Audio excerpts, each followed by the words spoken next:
తులవారికి కనుక చూసుకున్నట్లయితే ప్రధానంగా దశమ స్థానంలో గురువు దగ్గరికి రవి వస్తున్నాడు. దశమంలో రవి ఉండడం మంచిదే. అయితే ఇక్కడ గురువు దగ్గరికి వస్తున్నందుకు అది మౌఢ్యమి దోషముతో పాటు జీవాత్మ సంయోగం కూడా ఏర్పడుతుంది. 3-6 అధిపతి రవి, 3-6 అధిపతి రవి ద్వారా అస్తంగత్వం చెందుతున్నాడు గురువు. మరి ఈ యొక్క గ్రహస్థితి వల్ల మీకు కలిగే ఫలితాలు ఏమిటి? ఏ దేవతారాధన చేయాలి? ఇది జూలై 15వ తేదీ నుంచి ఆగస్టు 13వ తేదీ వరకు ఉంటుంది. మరి ఈ సమయంలో ఆగస్టు 15 వరకు రవి అక్కడ ఉంటాడు, బట్ 13 వరకు 28 రోజుల పాటు అస్తంగత్వ దోషంలోకి మౌఢ్యంలోకి వెళ్తుంది. అదేవిధంగా మీ పర్సనల్ చార్ట్లో గనక ఇదే విధంగా మీకు ఏదైనా ఒక గ్రహం అస్తంగత్వ దోషంలోకి వెళ్ళింది. అస్తంగత్వ దోషము అంటే రవికి 8 డిగ్రీల లోపల ఏదైనా గ్రహం ఉంటే దాన్ని కంబస్ట్ అంటారు. అలా ఉన్నప్పుడు మీరు ఏ విషయాల్లో జాగ్రత్తగా ఉండాలి, ఏ దేవతారాధన చేయాలి అనేటువంటి అంశాలు చెప్తుంది నేనైనప్పటికీ చెప్పిస్తుంది సాక్షాత్ లలితా అమ్మవారిగా భావిస్తూ ఆ లలితాంబిక అమ్మవారి యొక్క అనుగ్రహం మీకు పరిపూర్ణంగా కలగాలని మనస్ఫూర్తిగా కోరుకుంటూ, ఇక్కడ దశమ స్థానం అనేటువంటిది ఉద్యోగము. మీకు 6వ అధిపతి, దశమాధిపతి, వీళ్ళిద్దరూ ఉద్యోగాన్ని డైలీ లైఫ్ అని చెప్పేటువంటి కారకులు అవుతారు. మీ యొక్క నిత్య జీవితంలో ఏదో ఎవరో చెప్పింది విని ఉద్యోగంలో కోసం లాంగ్ స్టెప్స్ పడుతూ ఉంటాయి. ఎలా అంటే ఇప్పుడు నేను ఒక చిన్న ఎగ్జాంపుల్ చెప్తా. ఒక జాబ్లో ఒక సహ ఉద్యోగి ఉన్నాడు ఇతనితో పాటు కలిసి. అతని ఫ్రెండ్కి ఉద్యోగం అవసరం ఉంది. అప్పుడు ఏం చేశాడంటే ఇతని దగ్గరికి వచ్చి, నీకు బాస్ ఉద్యోగం తీసేద్దాం అనుకుంటున్నారు, ఇందాక మాట్లాడుకుంటే విన్నా అన్నాడు. బాస్ దగ్గరికి వెళ్ళేమో ఈయన మానేద్దాం అనుకుంటున్నాడండి, ఇందాక నాతో అన్నాడు, ఏదో ఆప్షన్ ఏదో ఇంకో దగ్గర ఎక్కడ వచ్చిందని చెప్పాడు. ఇక్కడ ఏమైంది, వాళ్ళిద్దరి మధ్యనే అసలు ఈయన మానేద్దాం అనుకోలేదు, వీళ్ళు తీసేద్దాం అనుకోలేదు, కానీ ఈ మధ్యలో ఉన్న వ్యక్తి అలా మిస్కమ్యూనికేషన్ చేశాడు. దానివల్ల ఏమైంది, ఇతను మానేస్తానంటే బాస్ సరే ఎలాగో మానేద్దాం అనుకున్నారో నాకు తెలుసులే అని చెప్పి నీకు ఓకే చేసేసాడు. ఇతను ఓకే చేశాక నేనేమనుకున్నాను, తీసేద్దాం అనుకున్నారు, నేనే ముందు మానేయడం మంచిదేమో నేను అనుకున్నాడు. కానీ తర్వాత రియాలిటీ తెలిసింది. తర్వాత ఎప్పుడో అనుకోకుండా వీళ్ళిద్దరూ మాట్లాడుకున్నప్పుడు బాస్ ఏం సార్ ఏంటి ఎలా ఉన్నారు అన్నప్పుడు ఎందుకు మానేశాడు కదా, నేను ఎక్కడ మానేద్దాం అనుకున్నాను, తర్వాత తెలిసింది.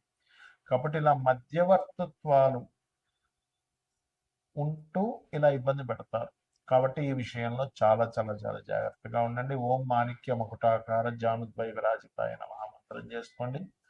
రవి, శని మరియు శుక్రకేతు గ్రహాల దగ్గర దీపారాధన చేయండి, అనే విధాలు బాగుంటుంది. ఇక్కడ ఈ గోచారంలో రవి 8 degrees లోపల కనుక ఏదైనా గ్రహంలోకి వస్తే ఆ గ్రహాన్ని హస్తగత్వం చేసుకుంటాడు. ఎక్సెప్ట్ రాహు, కేతు ఆర్ బుధుడు కూడా కొంతవరకు ఎగ్జంప్షన్స్ ఉంటాయి. ఎందుకంటే బుద్ధికారకుడు బుధుడు ఎందుకు కనెక్ట్ అవ్వడం అంత అస్తంగత్వ దోషంలోకి వెళ్ళిపోలేడు రవితో. మిగతా గ్రహాలన్నీ కూడా అస్తంగత్వ దోషంలోకి వెళ్తాయి. ఒకవేళ మీ జన్మజాతకంలో గనక ఈ గ్రహస్థితి అస్తంగత్వ దోషంలోకి వెళ్ళినట్లయితే ఒక ఫలితాలు వస్తాయి. గోచారంలో సహజంగా ఇప్పుడు దీన్ని మౌఢ్యమి అని కూడా అంటూ ఉంటారు. మౌఢ్యమి సమయంలో ఏంటంటే గృహ ప్రవేశాలు, గృహ నిర్మాణాలు, వివాహాలు, లేకపోతే ఏదైనా కొత్తగా ఏదైనా పని, ఒక ఆఫీస్ పెడుతున్నాం, ఇటువంటివి చెయ్యరు సర్వసాధారణంగా. ఇంకా రెగ్యులర్గా పాటించేటువంటి, ఇప్పుడు రెగ్యులర్గా జాబ్ మారాలి, దానికి మౌఢ్యమితో సంబంధం లేదు, గుర్తుపెట్టుకోండి. కాబట్టి ఆల్రెడీ కన్స్ట్రక్షన్ నడుస్తున్నప్పుడు మీరు మధ్యలో మౌఢ్యమే నడుస్తుంది కదా అని ఆపాల్సిన పని లేదు. సో ఇవి ప్రధానంగా గుర్తుపెట్టుకోండి. అయితే ఈ మౌఢ్యం యొక్క ప్రభావం తగ్గడానికి అందరూ కూడా సూర్య నమస్కారాలు చేసుకోవడం మంచిది. అయితే ఇక్కడ మీ పర్సనల్ చార్ట్లో కనుక మిగతా గ్రహాలు ఏవైనా మౌఢ్యమి దోషంలో ఉంటే ఏమిటి? సర్వసాధారణంగా మౌఢ్యమి దోషంలో మొట్టమొదటిగా మనం చూసుకుంటే చంద్రుడు అమావాస్య సమయంలో రవికి దగ్గరగా ఉంటాడు. అమావాస్యకి దగ్గరలో పుట్టినటువంటి వారు ఎవరైనా సరే స్వయం పాకం మీరు ప్రతి అమావాస్యకి పెద్దల కోసం, పితృదేవతల కోసం ఎంత స్వయం పాకం ఇస్తుంటే మీ లైఫ్ అంత బ్రైట్గా తయారవుతుంది. మానసిక రుగ్మతలు కూడా తగ్గుతాయి. ఎందుకంటే చంద్రమా మనసో జాత అంటారు. కాబట్టి చంద్రుడికి సంబంధించినటువంటి ఆ బలం అనేటువంటిది పెరగడం జరుగుతుంది. ఇక రెండవది, కొన్నిసార్లు కుజుడు చాలా క్లోజ్ కంజంక్షన్ లో ఉంటాడు. అయితే కుజుడు రవి కలిసి ఉన్నప్పుడు ఏంటంటే సర్వసాధారణంగా కొంచెం హైపర్ గా ఉండడం మనుషులు ఇట్లాంటివి జరుగుతూ ఉంటాయి. కాకపోతే ఈ కుజుడు ఎవరికైనా రవికి చాలా దగ్గర డిగ్రీల్లో 8 డిగ్రీల లోపల కనుక ఉన్నట్లయితే, మీరు ఏదైనా పొలాలు కానీ, స్థలాలు కానీ, ఏదైనా మిషనరీస్ కానీ కొనుగోలు చేసేటప్పుడు కొంచెం ఆ రవి మహాదశలు కానీ, కుజుడు మహాదశలు కానీ, రవి కుజ అంతర్దశలు కానీ జరిగేటప్పుడు ఎట్టి పరిస్థితుల్లో తీసుకోకూడదు. అందులో ప్రత్యేకంగా మీకు ఇది 4వ భావ సంబంధం వస్తే మరింత జాగ్రత్తగా ఉండాలి. ఎందుకంటే 4వ భావంలో ఏదైనా గ్రహం కంబస్ట్ అయినా కూడా ఆ పర్టికులర్ మహాదశలు అంతర్దశలు వచ్చేటప్పుడు ప్రాపర్టీస్ తీసుకోవడము. అయితే ఇక్కడ గ్రహం బట్టి కూడా ఉంటుంది. ఇప్పుడు చతుర్థ స్థానంలో బుధుడు కంబస్ట్ అయ్యాడు అంటే బుధుడు పెద్దగా కవ్వడం చెప్పాను. శుక్రుడు అయ్యాడు ఉదాహరణకి. అప్పుడు గృహ నిర్మాణం చేస్తున్నాం, లేదా ఫ్యాషన్ రిలేటెడ్ సంబంధించింది ఏదైనా మీరు కోర్స్ చేస్తున్నారు, అది అప్పుడు ఇబ్బంది అనమాట. ఆ రకంగా ఒక్కొక్క గ్రహం కనుక చూసుకున్నట్లయితే, బుధుడైతే ఎలాగో అవ్వడం చెప్పుకున్నాము. గురువు కనుక కంబస్ట్ అయ్యాడు ఎవరికైనా, అప్పుడు అది పర్టికులర్గా పంచమ స్థానంలో కంబస్ట్ అయ్యాడు. ఆ టైంలో మీరు ఐవిఐలు, ఐయుఐలు, ఐవిఎఫ్లు ఇలాంటివి చేయించుకుంటున్నారు. సంతానం కలగకపోతే చేయించుకుని ఉంటారు చాలామంది. సో అలాంటివి మీకు మహాదశ అంతర్దశ అంటే రవి అంతర్దశ లేదా రవి మహాదశ, గురు అంతర్దశ, గురు మహాదశలు నడిచేటప్పుడు ఏమవుతుందంటే, సంతానం విషయంలో మీరు వెచ్చించినటువంటి శ్రమ, మనీ కానివ్వండి, పడినటువంటి శ్రమ కానివ్వండి, పాపం అక్కడ ఫ్రూట్ఫుల్ అవ్వకుండా ఉంటుంది.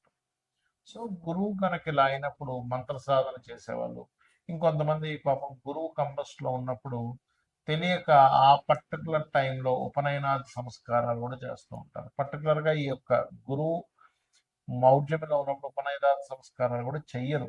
ఎందుకంటే గురువు యొక్క దృష్టి భూమి మీద రవి యొక్క అస్తంగత్వ దోషం, మౌఢ్యమి దోషం వల్ల పడట్లేదు. ఆ కిరణాలు పడనప్పుడు అది వేస్ట్ అవుతుంది. అదే రకంగా ఇప్పుడు ఈ గురువు అస్తంగత్వంలోకి లేదా మౌఢ్యం దోషంలోకి వెళ్ళినందుకు మరలా ఒకసారి మనం ఆల్రెడీ గతంలో చాలాసార్లు చెప్పాము, ఒక 50 సార్లైనా బంగారం అప్ అండ్ డౌన్స్ అవుతూనే ఉంటుందని చెప్పాము. కాబట్టి ఏంటంటే ఈ యొక్క గోల్డ్కి సంబంధించింది ఏదైతే ఉందో ఇది కొంచెం స్ట్రక్ అవ్వడం కానీ, కొంచెం అప్ అండ్ డౌన్స్ అవ్వడం ఎక్కువ తీవ్రత చెందుతూ ఉంటుంది ఇక్కడ. ఇక బాగా తగ్గడం లేదా బాగా పెరగడం లాంటివి కూడా జరుగుతాయి ఈ అస్తంగత్వ దోషం వల్ల. ఇక అదేవిధంగా శుక్రుడు ఎవరి జన్మ జాతక చక్రంలో అయినా శుక్రగ్రహం కనుక పర్టికులర్గా సప్తమ స్థానంలో కనుక అస్తంగత్వం అయింది, లేదా 12వ స్థానంలో కంబస్ట్ అయింది, గ్రహం కంబస్టన్ అంటారు దాని ఇంగ్లీష్లో, తెలుగులో అయితే అస్తంగత్వ దోషము అంటారు. సో ఆ రకంగా ఎవరికైనా శుక్రుడు అయితే పర్టికులర్గా పురుషులకైతేనేమో స్పర్మ్ కౌంటింగ్ తగ్గుతూ ఉంటుంది 12లో అయితే కనుక, లేదా సప్తమంలో అయినా వివాహం అవ్వడానికి కష్టం అవ్వడము, స్త్రీలకైతే కొంచెం ఎక్కువ జ్వరం రావడము, మరియు అదేవిధంగా వివాహ సంబంధించిన విషయాలు ఇబ్బంది అవ్వడం, ఏదైనా వాహనం కొనుగోలు చేస్తూ ఉంటే పర్టికులర్గా శుక్రుడు 4లో కంబస్ట్ అయితే కనుక వాహనం కొనుగోలు చేసేటప్పుడు లేదా గృహం కొనుగోలు చేసేటప్పుడు చూసుకొని కొనుగోలు చేయాలి. వీలైనంత మట్టుకు వాళ్ళ పేరు మీద వాహనాలు, గృహాలు లేకపోవడం మంచిది. ఉదాహరణకు చతుర్థంలో కేతు ఉన్న, చతుర్థ స్థానం పాడైనా, చతుర్థాధిపతి పాడైనా, వాళ్ళ యొక్క జీవితంలో వాళ్ళ పేరు మీద వాహనం కానీ గృహం కానీ తీసుకోకుండా ఉంటే వాళ్ళకి చాలా బాగా కలిసి వస్తుంది. అంటే వాళ్ళ జీవిత భాగస్వామి పేరు మీద, వాళ్ళ పిల్లల పేర్ల మీద తీసుకోవాలి. అదేవిధంగా శని కనుక బాగా క్లోజ్ కంజంక్షన్స్లో కనుక వెళ్ళిపోయి ఇంకొక పాపగ్రహం కూడా యాడ్ అయితే తల్లిదండ్రులు అంటే తండ్రికి కొడుక్కి వచ్చేటువంటి ఇవి ఇబ్బందులు ఎక్కువ ఎదురవుతూ ఉంటాయి, గుర్తుపెట్టుకోండి. అదొకటి. అదేవిధంగా ఇప్పుడు రాహుకేతువులకైతే అస్తంగత్వ దోషం ఉండదని చెప్పుకున్నాం. కాకపోతే రాహుకేతువుల దగ్గరికి ఎప్పుడైనా రవి ముఖ్యంగా రాహు దగ్గరికి వెళ్ళినా, లేదా చంద్రుడు రాహు దగ్గరికి వెళ్ళినా, రవి చంద్రులు ఇద్దరు పాడవుతుంటారు. కాబట్టి అప్పుడు ఏం చేయాలి, రాహుకి రెమెడీ చేసుకుంటుండాలి. రాహుగ్రహానికంటే దుర్గాదేవి ఆరాధన చేసుకోవడము, మినుములు దానంగా ఇవ్వడము, గారెలు నైవేద్యంగా పెట్టడము, బెల్లపు ఉండలు ఒక 4 ఉండలు గోవుకు తినిపించడం, ఇవి చేస్తూ ఉండాలి. అప్పుడు ఖచ్చితంగా వారికి ఆ దోష పరిహారం అనేటువంటి జరుగుతుంది. రావి చెట్టు చుట్టూ ప్రదక్షిణాలు చేస్తూ వాటి మీద సర్ప ప్రతిష్ఠ చేసిన, అంటే సర్పాలు అక్కడ ఉంటాయి ప్రతిష్ఠ చేసిన వాటి మీద పసుపు కుంకుమ గంధం కలిపి నీటిని వేయండి. అన్ని విధాలా మీకు బాగుంటుంది. శ్రీమాత్రే